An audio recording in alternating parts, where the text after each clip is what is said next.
Hey guys, Mecha-san here with another Watch Mojo reaction video here. Now this one was recommended by longtime commenter and subscriber, White Darkness. How's it going, girl? Thank you for this one. And it's a top 10 copycat cartoon shows. This is by no means nothing new here. There have been copycat shows for a long time now. I mean, we bang like knockoffs and stuff like that. I mean, some are successful and can stem off to be their own things. Others are just colossal bombs here. Now, I think Watch Mojo should make a list like separating the good copycat shows from the bad ones, actually, because as was pointed out by the nostalgia critic here, Eat the Cat is a copycat of Ren and Stimpy. But I like Eat the Cat, and it grew to be his own thing. While some shows, yeah, well, we'll see here. Okay, let's just find out what we got here. We've heard that imitation is the sincerest form of flattery, but Pokemon. This is ridiculous. Welcome to Watch Mojo, and today we're counting down our picks for the top 10 copycat TV cartoons. Yeah, people say Pokemon and Digimon. Cartoon shows that were obviously like Pokemon, Digimon copied Pokemon. From all decades and genres will be considered. Sort, yeah, kind of, but that originated its from own the same thing. company as the cartoon being copied. Additionally, although we usually exclude anime from lists like these, we're going to allow certain widely viewed series in North America for consideration.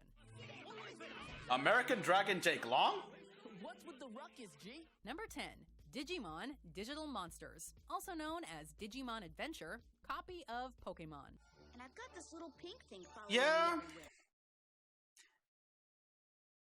Yeah, I mean, even as a kid, when this came out, I could tell it's a copy, but I saw a far deeper story in this one. They focus more on character growth and just sharp story, a sharp script here, as opposed to Pokemon here, which is what endeared me more to this show than Pokemon here. I mean, I like Pokemon. I like them both more or less equally, but if I wanted fun, I'd watch Pokemon. If I want my serious, I watch Digimon.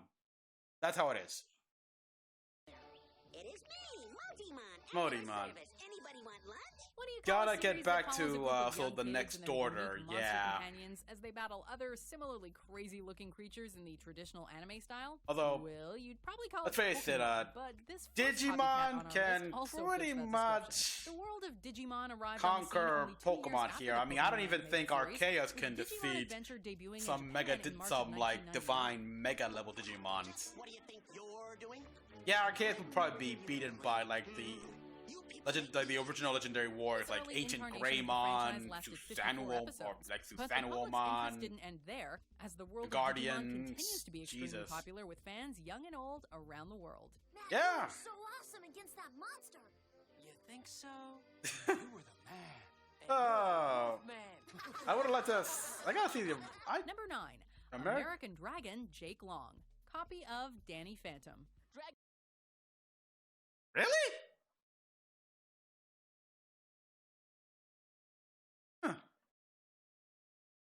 Huh. Go back to the list here. Let me see the list.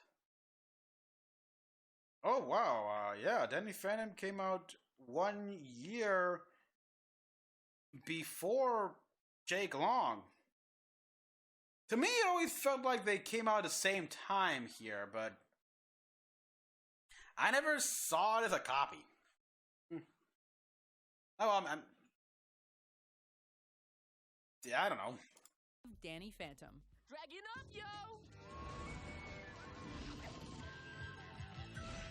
There's a bit of debate online as to whether or not American Dragon Jake Long is an exact copycat of the hit Nickelodeon series Danny Phantom, but one thing's for sure. Yeah, both series have their passionate defenders. To be honest, both I cartoons like feature both. young protagonists who lead pretty fantastic double lives, with Danny Phantom accidentally gaining the supernatural powers of a ghost, while Jake Long comes from a long line of human-dragon hybrids. If I didn't know any better, Not a human dragon hybrid. It's like humans can always turn to that. But Yeah, I mean, okay, I like both shows here. If you were to ask me, though, which is better, though, I would say, of course, Danny Phantom. But mainly because Danny Phantom stayed consistent in not just writing, but animation. And then Jake Long had, I mean, American Dragon Jake Long had that sudden shift in animation for a stupid reason here, from what I heard, is because they wanted to make the character look young. Even though by this point it was the next season here, which Jake would be naturally older. It's the same thing they did with, like, when they rechanged the designs for after Ben 10 Alien Force, and to make an Omniverse to make him look younger, even though he's like what, 16 in Omniverse. I don't know. I swear, these studio guys really don't think at all. I'd swear you were following me. Well, maybe I am. Well, maybe you should stop. Maybe you should chill. There's a ton of adventure and charm in both shows. Yeah. And the fans of each will probably argue to death about their subtle differences. In our eyes, though, American Dragon definitely owes at least a small creative debt to the Phantom. How is it that I have the ghost powers and you're the weird kid? Number 8, Yogi's Space Race, copy of Wacky Races. While the Pink raced ahead in the lead, This was a thing? This was a thing? Okay, I watched Wacky Racers, okay? I mean... oh, I love it how Muttley always, like, laughed at, like, even when Dick Dastardly, his like, owner, master, whatever, failed, like... I can't do the laugh. I cannot do the laugh. But... this was an actual thing? Yogi... Alright, because I know besides the Yogi Bear show, like, whoa, they did an updated version of it where it was like Yogi Bear and a lot of the classic Hanna-Barbera anthropomorphic animals, like, we get like Snagglepuss, a Huckleberry Hound, like, they were all, like, together, and even that female bear, like, Yogi's girlfriend, they were all, I think even Top Cat was there. Wow, I remember those cartoons, like, geez. Yeah, I used to just watch the reruns over and over again, so, wow. So I knew they had that, like, I think it was a movie? I don't know, but they actually did a copy of Wacky Racers centered around Yogi Bear.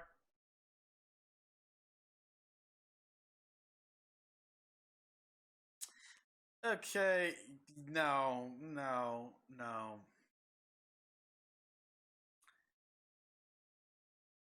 I'm glad I didn't know this. others were being lowered into a fiery kettle of no good Nick stew. If No there's one good thing Nick we've learned stew. from years of watching way too many cartoons, it's that creators love taking a successful premise, setting it in space, and somehow calling it original content. Yogi's Space Race was just such a show. A late 70s cartoon. Wait, was that Jabber? copied wholesale the plot Is of it Jabber? Wacky Races from a decade earlier. With a only bunch of an other interstellar Hanna-Barbera. Is counting down. Oh my god, yes, the shark. Oh, it was a cartoon. It was a copy of... Whereas Wacky Races featured specific characters Penelope like Penelope Pitstop. and Dick Yes, Dastardly Dick cruising around Dastardly. to see who the wackiest racer was. Yogi's Space Race substituted well-known Hanna-Barbera names Yes. like Yogi Bear, Yogi Bear, Huckleberry Huckleberry Hound, Hound. and Jabberjaw. Yes, which Jabberjaw was a copy of Scooby-Doo. Just said underwater, and instead of a dog, we had a shark. To the mix. The end results were certainly fun, but original? Not on your life. The racers are hung up in a clover leaf. They may never get out. Exactly as I planned it. Right, Muttley? You had to have Number that. 7. Silverhawks, copy of Thundercats. Call him back. The green button. I have Okay, never... Remember that space thing we just talked about? That concept fits just perfectly over our next cartoon copycat, the well, actually, no. Sorry, my bad. I think I heard of Silverhawks sometime in the 2000s here. Because I'm never knew about these guys until I started really going to the internet and everything like that. When the internet finally became a full thing, we started having a bunch of online videos download and everything like that, and people all referencing Silverhawks a lot. It never knew about these guys. And also the Copycat or Thundercats. Never got into that Thundercats show. I mean, I loved the reimagining, like the reboot series they made. Why the fuck did they cancel that? But, so yeah, I don't... The shameless, star-set Thundercats ripoff, Silverhawks. Both shows featured Japanese animation by the Pacific Animation Corporation, and both were distributed by the production company Rankin Bass. Those involved Rankin Bass? specifically Who created does Silverhawks the as stop-motion basically new animation Thundercats Christmas set in space. specials? Go, Tallyhawk. Okay. Cameras on. Rankin Bass, really? So I did not does know this that. mean Silverhawks sucked? Not at all, actually. As the show Yeah, featured I've a heard similarly praise high level for of these animation guys, quality, fun storylines, and a Rankin bitchin' theme Bass? song, I did not know which they many did fans anything still else sing besides to this stop day. motion. Their It's gotta stop count motion for works. something, right? Wow.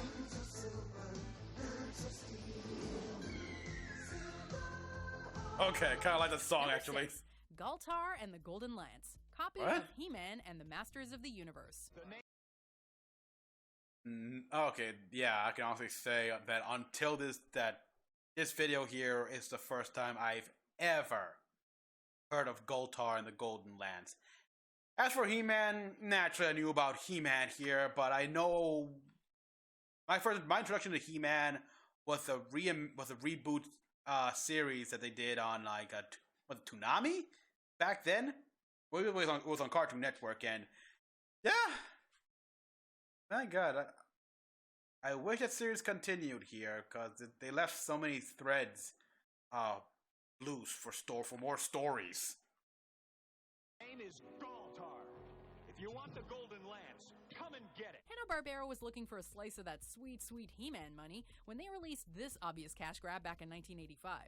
Galtar Didn't they already and the have Golden She-Ra Lance at this followed a point? Similarly macho protagonist with a I mean, very or did- badass main weapon, as he and his crew protected a colorful fantasy world from the forces of evil. Fight Galtar!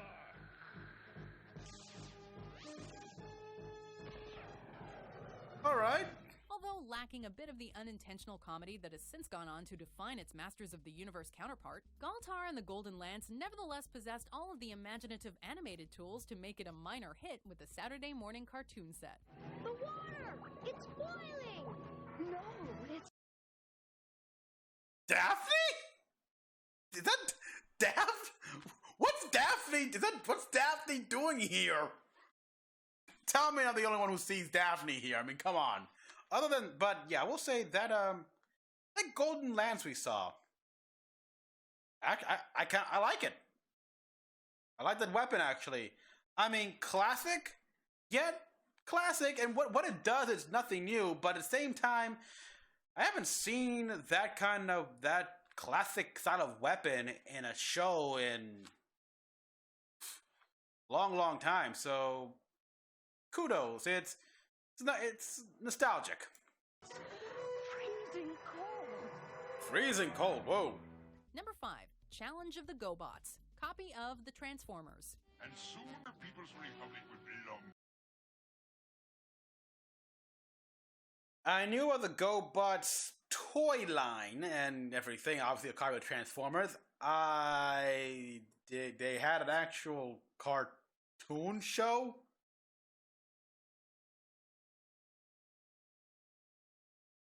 All right.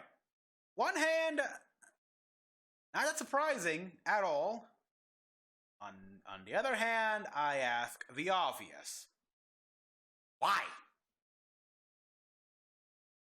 To me, along with the rest of this puny planet. Okay, here's a fun fact. The GoBots toy line actually edged out the Transformers by a little less than a year when they debuted in Japan in 1983. Really? This doesn't change the fact that the animated series Challenge of the GoBots was clearly indebted to the success of the Transformers cartoon, which had already gained serious steam as the latest Saturday morning obsession. Robot needs the eye. Despite the fact that they both For some. Okay, while the animation on this GoBot show premiered in the same month, the goal looks a little bit sharper and a little more detailed than the Transformers show, how is this as a character design, especially the humans here, look worse than the humans in the Transformers, in my opinion. It's weird. GoBot's show was It's viewed like- largely by the public as a cheap imitation of Optimus Prime and Company, without even a special yeah. Autobot or Decepticon-esque seal to differentiate hero from villain. Today, these transforming robots from Gobatron are perhaps better suited Gobatron? as a cartoon trivia answer than the Animation Hall of Fame. Gobatron? You know, that actually sounds like it could be one of the missing colonies of Cybertron. I mean, why not? Why not? In fact, just formally induct these guys into the Transformers mythos here by literally just having them. Yeah, Gobatron were actually one of the long lost colonies here from the Aligned Continuity. Because, yeah, I know the Aligned Continuity of Transformers, they've had hundreds, like 100 colonies before the Rust Plague kicked in and they had to close down their space bridges. So yeah, I mean, Velocitron, we got Junkion, we got Aquatron. I'll take Goatron, why not? I want those renegades stopped. Number 4, Street Sharks, copy of Oh wow. I had the toys. I had I think only 2 of the toys though. And yes, I did actually watch this show here. In fact, I know that I watched this show before I ever watched the Teenage Mutant Ninja Turtles, the 80s show here. And yeah, I know they were running on reruns at this time here as well here, but when this show aired, they were running on reruns, obviously, but I never could find the channel, or memorize the channel and what time, the time slot of the Turtles. Yeah, I recognize a few of them, but yeah, they're Street Sharks, something like that. Teenage Mutant Ninja Turtles.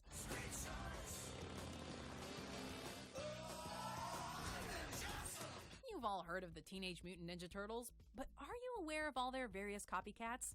No? Well, there were a lot of Biker them, Mice from Mars. Biker Mice from Mars to Street Sharks. Yup, it seemed as if every I don't know, species was given their chance to become I mutated don't know, and but fight crime. Sharks are kind of cool. Shark-toothed sharks were no exception. Then there's only one thing to do. You're right. It's time we got to the bottom of this mystery. The Street Sharks were 4 brothers whose DNA was spliced with those of various sharks by their father's evil partner, Dr. Paradigm, who, naturally, seeks the sharks' destruction. This basic premise is nowhere near as charming as the Turtles, and the Street Sharks only mustered a 3-season run before they were canceled. Still impressive. Lovely. This time, ready, Jab? It's shark diving time! Number 3, Anakin. Goober and the Ghost Chasers, copy of Scooby-Doo, Goober Where and Are the You? Ghost From Ghost Chasers magazine, and oh no, he's gone again. There were a number of Scooby-Doo ripoffs produced by the Hanna-Barbera team after the Goober and the Ghost Chasers. Was that? No, because I remember another paranormal mystery solving case involved where they're partnered up with a phantom here called the Funky Phantom. And yeah, it was 1700s phantom with his cat. Wow, the Funky Phantom. Well, the runaway success of that titular Great Dane and his But friends. yeah. Some have stood the test of time. Jabberjaw. Anyone?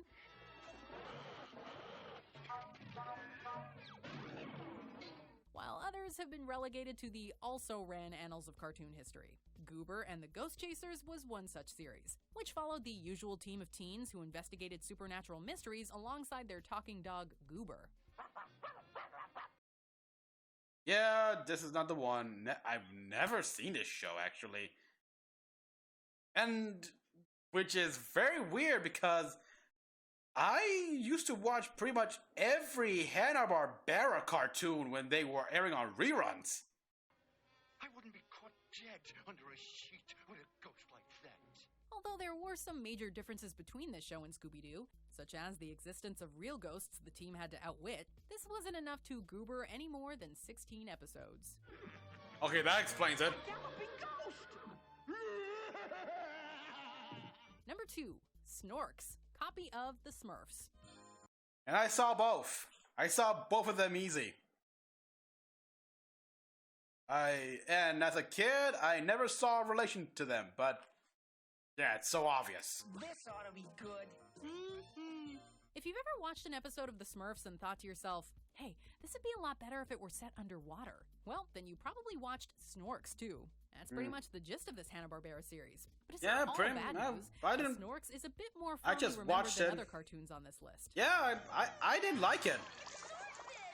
Darlings are upstaging me. Maybe it's the colorful animation, the likable characters, or the quality voice acting on display, but Snorks earned enough positive response to garner 4 seasons on the air. So it was doing something right.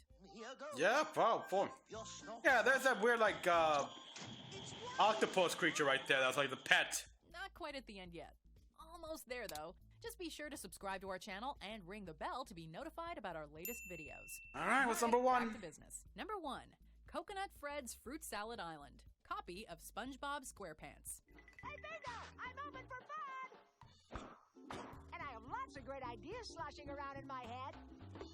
Slash, slash, slash, slash. Rob Paulsen is a legend in the animation industry, having voiced characters from iconic franchises across the board, including Teenage Mutant Ninja Turtles, Animaniacs, yes, that's an iconic one. The aforementioned Snorks. So, when even he is claiming that a show he worked on was derivative, fans can probably take his sentiments to heart. Hey, Slip and Slide. Hey, Bunga.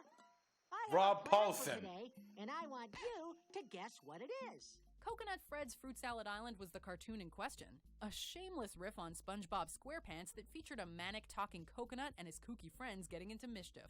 Thankfully, the Kids WB show only mustered Kids 2 WB? seasons before it was canceled. Please leave. Go away. No! Okay, Mr. G. Do you agree with our pick?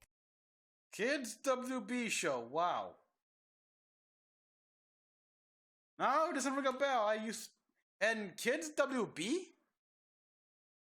Yeah, that was back when I was still waking up early Saturday mornings to watch the cartoons.